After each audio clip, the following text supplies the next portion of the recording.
Breeze Nation, what is going on? This is your boy Jordan JC, and my goodness, after the breaking news that we heard today about Drew Dalman retiring at the young age of 27, only 1 year into his 3-year contract with the Bears, it has caused everyone in Chicago and the Bears scrambling and just figuring out what in the world will we do. We already thought we had to address defensive end and the interior on that side of the trenches. We thought we were going to probably prioritize getting Max Crosby, but now maybe we have to go in a whole nother direction because now we got an offensive line issue again. We thought we figured that out. Now with Trapillo going down and Drew Dalman retiring suddenly, now we have to address left tackle and center. However, do not fret.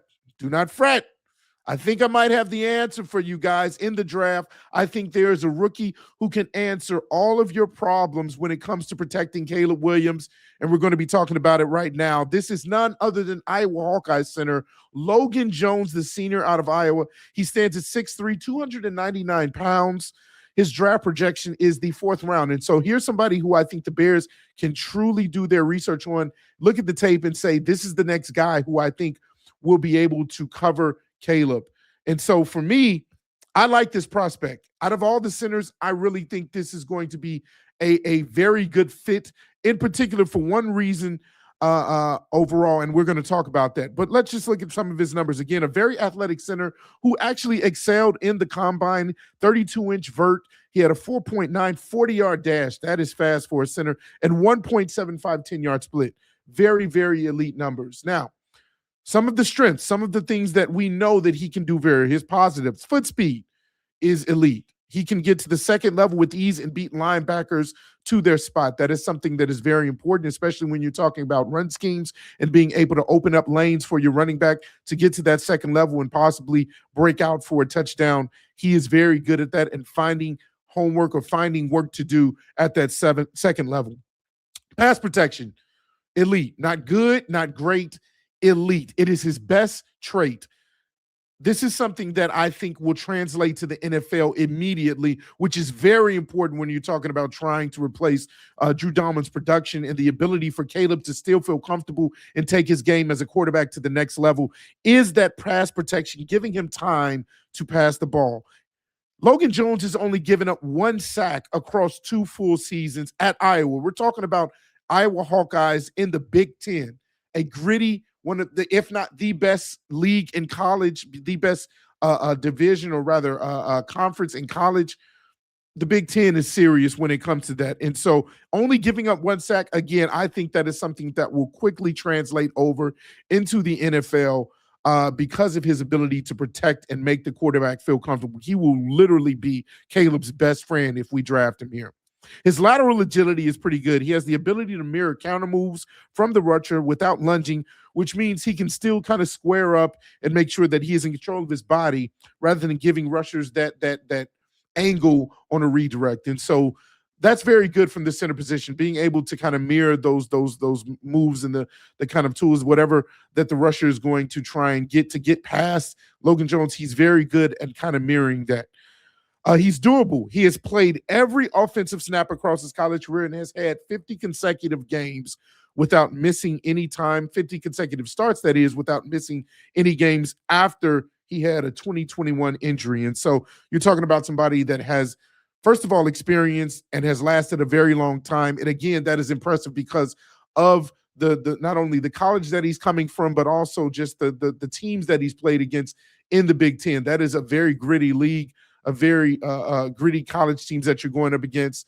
And so that's very impressive that he can kind of withhold and endure, because that's going to translate over, I think, in a very good way with the 17 games that are going to be played in the NFL. Then last but not least, his leadership. You cannot overstate his leadership. You can't overlook it.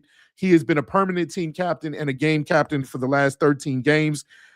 That's important, I think, and that's actually underrated, because in an NFL huddle, you'll start to see, especially as a rookie center coming in, your peers are going to try and look and see if you're actually really about being able to command that huddle. And at the center position, you have that responsibility to call out certain defenses and call out certain concepts that the defense is trying to bring in. And so you need to have that strong voice. You need to have that ability to command your troops. And having a line with Joe Tooney, Jonah Jackson, and everyone else that has already been here for quite some time, like that's important. They have to show respect to that if that's something they can do, and I believe that he can. He has shown his leadership skills. Now, some of the concerns, short arms, that is really a big issue. He is 30 and three-fourths arms. Obviously, when you're trying to fend off some of the best pass rushers, some of the best interior nose tackles and defensive tackles that are coming for you, or even linebackers on blitzes, that can pose a problem. Now, the tape that I've watched, it seems as if he's not necessarily always being taken advantage of when it comes to that, but when it comes to the run blocking, which he's still decent at, he's not as elite in pass as he is in pass blocking. But the run blocking, I feel like that may pose an issue when you're talking about rushers, especially at the NFL level, who has more strength, more abilities, more tricks up their sleeve to kind of pick him up and push him backwards. And of course, we saw that at times with certain centers that we had in the past. Those who were very intelligent at the position, but just were undersized and just couldn't really get that anchor and kind of buckle down when it comes to the pressure coming up the middle. And so we'll see if that's something that he can continue to work on. I'm not saying that that's something that scares me away from him, because I really think overall he can do a very good job here and kind of overcome those weaknesses. Now, another thing, some people, some of the rushers that are bull rushers, that bull rush, it can give him a genuine problem. He can be subject to, as I mentioned before, getting lifted and kind of walked back in his anchor. And so that's something that I think he'll have to continue to work on, is his ability to anchor, is his strength, his lower body strength has to continue to improve. And again, those are things that you can still kind of work on in the offseason. You can't really work on the arms. You can't really work on the height, but you can work on the weight. And that's something that I think Dan Richard, if you were to get hands on him and try to make sure you mentor him, tell him what it is that he needs to work on in the offseason going into this season coming up if you draft him, that's a huge issue that I think needs to continue to be worked on. And then last but not least, as I mentioned before, run blocking is good, but not special. He was in run schemes because of his IQ and speed, not because of his physicality and being imposing. And so again, that's an issue that needs to be worked on. I think that the real reason why I'm not really scared of that, or that kind of shies me away from a prospect like Logan Jones, is because of the people that are on the side of him in a potential fit with the Bears. You're talking about Jonah Jackson, you're talking about Joe Thuney, the best probably to ever do it, or one of the best to ever do it in Joe Thuney. And I think if you give him that protection or that help, that double teaming certain pass rushers to get to the quarterback, Caleb Williams will be just fine. Obviously, his mobility is going to get him in out of a lot of trouble anyway. And so that's a little bit of the reason why I don't really shy away from a prospect like Logan Jones and some of his weaknesses, is because I think that Caleb Williams will assist in helping him. If you do kind of get past a Logan Jones at times, Caleb will recognize that and try to find a way to get that ball out quick or scramble away. His mobility is an asset. And so that's why I'm not really too concerned. But overall, just to nip this in the bud, I want everybody to realize, because I know everybody's kind of concerned right now with which direction we're going to go. Oh my God, Drew Dalman retired.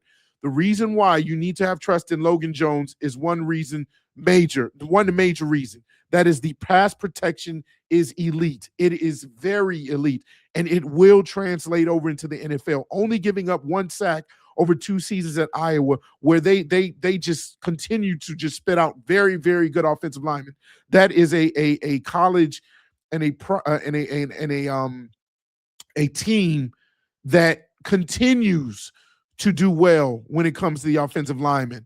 I believe Tyler Lindbaum is from Iowa. That's another name that we've been talking about that could be connected to the Bears if they want to pay top dollar to try and answer this center position. So that's another direction that we go. But if we want to address other areas like a Max Crosby still, which I'm still in on, I think that this is the route that you go if you're going to trust the draft process and Ryan Poles and Dan Richard and Dennis Allen and Ben Johnson to put their brains together and say, hey, if Dan Richard sees that this guy is legit, I think that we should go with him in the later rounds, and he will be there for us. If even we were to pick him early, say in the 3rd round or the 4th round, I believe his combine scores has upped his stock a little bit. So come draft time, I think you'll probably have to see if he's probably going to be projected to go in the 3rd or the 4th round. But there's time for the Bears to really do their homework and evaluate whether or not they need to pick up this guy before anybody else does, because I think Logan Jones will answer the Drew Dalman retirement problem. He will give Caleb Williams the protection and the time that he needs in order for this team to continue to move forward and be a special team on offense. And so, again, what do you guys think? I want to hear you guys' comments. I know everybody's in a panic right now. We're trying to figure out what the Bears will do. Maybe they will go the free agency route and pick up one of these guys, maybe a Tyler Biadasz, who they've invited already into the building today.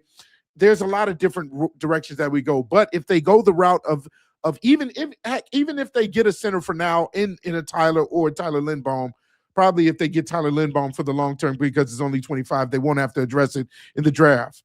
But if they go the route of getting someone who just is a stopgap like a Luke Newman for right now, I think that you can get a Logan Jones in the third round and look for him to try and challenge even someone like a Luke Newman for the starting center position, because, again, his pass protection is going to be very, very good, I think, at the next level. I'll be down there with you guys in the comment section. I know a lot of people are going to be scared to see what is going to be happening. I'm with you guys. I'm a little nervous, but I like this prospect, and I hope you do too. And again, until the next time we do a draft player breakdown, I'm Jordan JC, and I'm out, you guys.